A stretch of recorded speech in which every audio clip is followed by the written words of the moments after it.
ఇప్పుడు మనం వృశ్చిక రాశి వారి గురించి ఈ సంవత్సరం ఎలా ఉంటుందో తెలుసుకుందాం.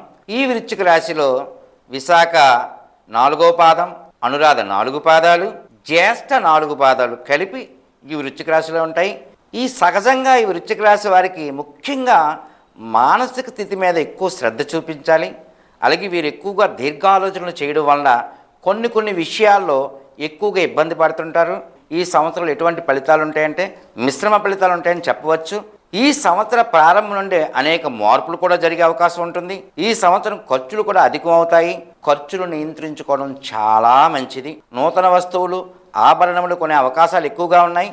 ఈ సంవత్సరం మొదటి నుండి కెరీర్ పరంగా కొన్ని సవాళ్ళను మాత్రం ఎదుర్కొంటారు. అలాగే ప్రతి పనిలో ఒత్తిడులు ఎక్కువ అయ్యే అవకాశం ఉంటుంది.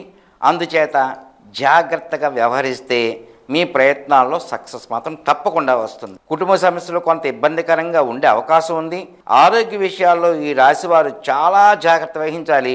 ఆరోగ్య సమస్యలు ఇబ్బంది పెట్టే అవకాశాలు ఎక్కువగా ఉన్నాయి. విద్యార్థులకు ఈ సంవత్సరం అన్ని విధాలుగా కలిసి వస్తుంది. ప్రేమ మరియు వివాహ సంబంధాలు అనేక మార్పులు వచ్చే అవకాశం ఉంటుంది. అలాగే నిత్యం దక్షిణామూర్తి స్తోత్రాన్ని పఠించండి, దక్షిణామూర్తిని పూజించండి, మంచి శుభ ఫలితాలు పొందుతారు.